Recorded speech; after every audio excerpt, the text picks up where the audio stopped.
Hello दोस्तों, मैं यश। इस सीन को जरा गौर से देखिए। आखिर कैसे शूट किया होगा इतना भयंकर और घातक सीन। क्या लगता है भाई ने सही में एक मूवी के लिए अपनी जान जोखिम में डाली होगी? ये धांसू सीन दरअसल सलमान भाई का कोई खतरनाक स्टंट नहीं है, बल्कि वीएफएक्स टीम की दिन रात की मेहनत का नतीजा है। इनफैक्ट भाई ने तो इस पिक्चर के लिए 4 से 6 पैक्स बनाने तक की मेहनत नहीं करी थी, बस अपना पेट उठाया और आ गए शूट करने। इनकी सारी खामियों को बाद में वीएफएक्स टीम को एडिट करना पड़ता है। नहीं मानते तो देखो कुछ इस तरह, जहाँ इनके पेट से फैमिली पैक हटाकर सीधा 6 पैक एब्स डाल दिए गए। वाह भाई वाह। और तुम यूं ही थिएटर्स में जाके सीटी बजाते रहे। इसके अलावा संजू मूवी तो आपने जरूर देखी होगी। इसमें कई सारे सीन्स थे जहाँ रणबीर कपूर को संजय दत्त के पुराने आइकॉनिक सीन्स के डायलॉग्स बोलते हुए दिखाया था। इन सारे सीन्स में भी रणबीर कपूर का चेहरा संजय दत्त के बॉडी में चेप दिया है कुछ इस तरह। और इस तरह वीएफएक्स लिटरली इन पिक्चरों में 4 चांद लगा देती है। इनफैक्ट मैं दावे के साथ ये कह सकता हूँ कि कितनी सारी फिल्म्स तो ऐसी हैं जिसको पूरी देख लोगे फिर भी आपको पता नहीं चलेगा कि इसमें वीएफएक्स का इस्तेमाल भी हुआ था। नंबर 1, यार चेन्नई एक्सप्रेस के लुंगी डांस को तो कौन ही भूल सकता है।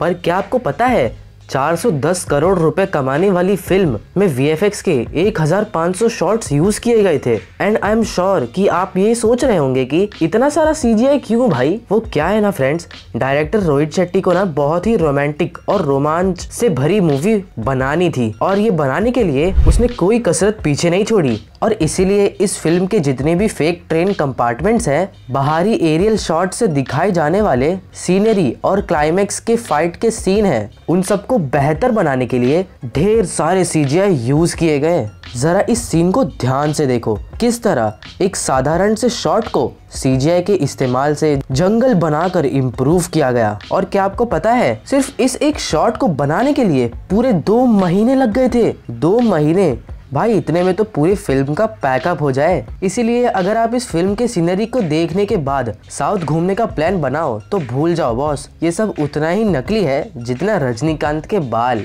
अब इसके अलावा इस फिल्म में ट्रेन के डब्बे के जितने भी शॉट है वो सारे ग्रीन स्क्रीन सेट पर शूट किए गए थे। साथ ही क्लाइमेक्स के सीन में स्टोव फटने के सीन को भी वीएफएक्स से क्रिएट किया गया था, which is understandable boss. Shahrukh Khan Bollywood के बादशाह की जान को क्यों ही कोई रिस्क में डालना चाहेगा, मरना है क्या उसे। तो चलिए बढ़ते हैं अपने नेक्स्ट पॉइंट पर। नंबर 2, हम एक क्रिकेटर हैं लेकिन टीसी का काम कर रहे हैं खड़गपुर स्टेशन पे, और रोज गेट नंबर 3 के सामने खड़े होकर फाइन इकट्ठा करते हैं। MS Dhoni cricket power house India को अपनी हिस्ट्री में बस दूसरी बार वर्ल्ड कप जिता के एमएस धोनी ने इतिहास में अपना नाम अमर कर लिया है। और इसी डैशिंग क्रिकेटर को और भी अमर करने के लिए बॉलीवुड ने अपने हाथ जाके इसके बल्ले में रख दिया और सीधा एमएस धोनी मूवी ही बना डाली, जहां एमएस धोनी का किरदार और किसी ने नहीं बल्कि हमारे सदा अमर सुशांत सिंह राजपूत ने किया है। अब इस मूवी में सुशांत को धोनी के अलग अलग एजेस को दर्शाना पड़ा, कभी 18 साल, कभी 25 साल,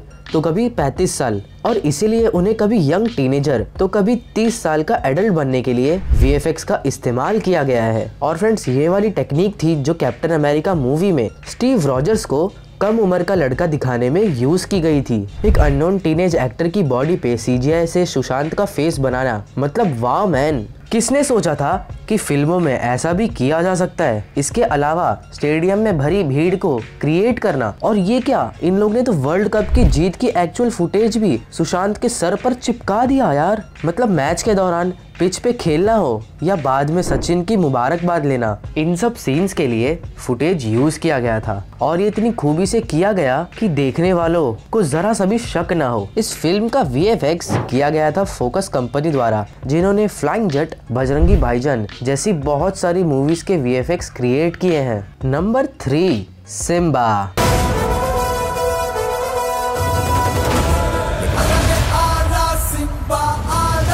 आई पर सिम्बा में कहाँ से VFX आ रे? वेल फ्रेंड्स, आप सोच रहे होंगे कि सिम्बा जैसी मूवी में जहाँ ना कोई सुपर हीरो है और ना ही कोई मैथोलॉजी, तो वहाँ VFX का क्या काम भाई? लेकिन बॉलीवुड का बजट तो हाई ही रहता है ना, और साथ में जब VFX के 4 चांद लग जाए तो बात ही बन जाए। ऊपर से आजकल तो कोई भी फिल्म विदाउट VFX मुश्किल ही नहीं बल्कि नामुमकिन हो गया है। अब इस ऑर्डिनरी से सीन को ही ले लो। सेट पे शूट किए गए इस ऑर्डिनरी शूट को और रियल बनाने के लिए यहाँ भी VFX का यूज किया गया है। इनफैक्ट इस सेट में भी इन्होंने VFX से कभी झाड़ उगा दिया तो कभी इतनी ऊंची बिल्डिंग चुटकियों में कंस्ट्रक्ट कर दी। और ये नाइट सीन तो देखो, साला अब तो समंदर भी नकली है। और ये क्या यार, ये लोग तो VFX से कोई भी लल्लू पल्लू सीन को भी एकदम हीरो बना देते हैं।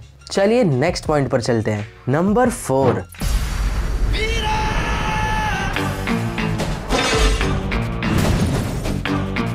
रावण। इस फिल्म में शाहरुख खान की एक्टिंग आपको याद हो ना हो, मगर मुझे पक्का मालूम है कि चमक छल्लो गाना तो आपको याद ही होगा। जी हाँ, 2011 में आई शाहरुख खान की फिल्म रावण के टोटल 4400 शॉट्स में से 3800 शॉट्स यानी मोर देन 85% शॉट्स में तो सिर्फ और सिर्फ VFX का यूज किया था। और इसी VFX के कमाल से रावण को नेशनल अवार्ड भी मिला। लेकिन जब मैं इस मूवी के बजट के बारे में बात करूं तो बॉस यहाँ बहुत ऊंच नीच है। फिल्म का बजट पहले सिर्फ 50 करोड़ था, लेकिन VFX और सेट्स पर इतना खर्चा हुआ कि अंत में इस मूवी का बजट 50 करोड़ से सीधा 150 करोड़ हो गया, यानी सीधा 200% गुना ज्यादा बढ़ गया। और इतना खर्चा करने के बाद इस मूवी ने कितना कमाया? सिर्फ 200 करोड़ रुपए कमा पाई ये पिक्चर, यानी सिर्फ 50 करोड़ रुपए का प्रॉफिट। ऊपर से शाहरुख और करीना कपूर के कैरेड ऑन में फीस भी इसी में से गया हो तो डायरेक्टर और प्रोड्यूसर को क्या खाक मिला? लेकिन फिर भी रावण मूवी ने एक बेंचमार्क जरूर सेट कर दिया था, क्योंकि इसके पहले किसी और मूवी ने इतना हाई क्वालिटी का CGI पहले कभी यूज नहीं किया था जितना कि रावण ने किया।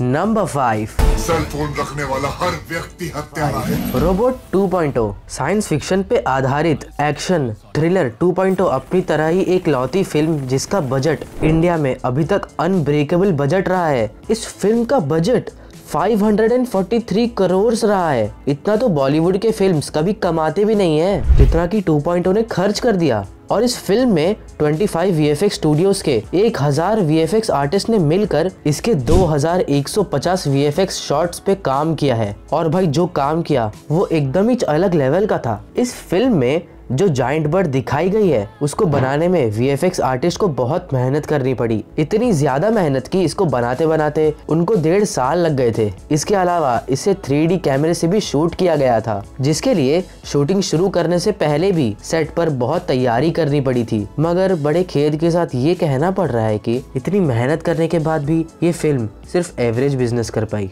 यार सच में कमाल का इन्वेंशन है ये VFX, मतलब इससे तो फिल्म वाले कुछ भी कर सकते हैं। तो फ्रेंड्स, आप हमें कमेंट करके ये बता सकते हैं कि इन सारी फिल्मों में से आपको सबसे अच्छा VFX किस फिल्म का लगा, और क्या हमारा VFX हॉलीवुड को टच कर पाएगा? हमें कमेंट में जरूर लिख के बताइए। और अगर आपको इस वीडियो में थोड़ी सी भी मेहनत दिख रही हो तो इस वीडियो को लाइक करिए और हमारे चैनल को सब्सक्राइब करिए। तो मैं मिलता हूँ आपसे नेक्स्ट वीडियो में, तब तक के लिए गुड बाय, जय हिंद।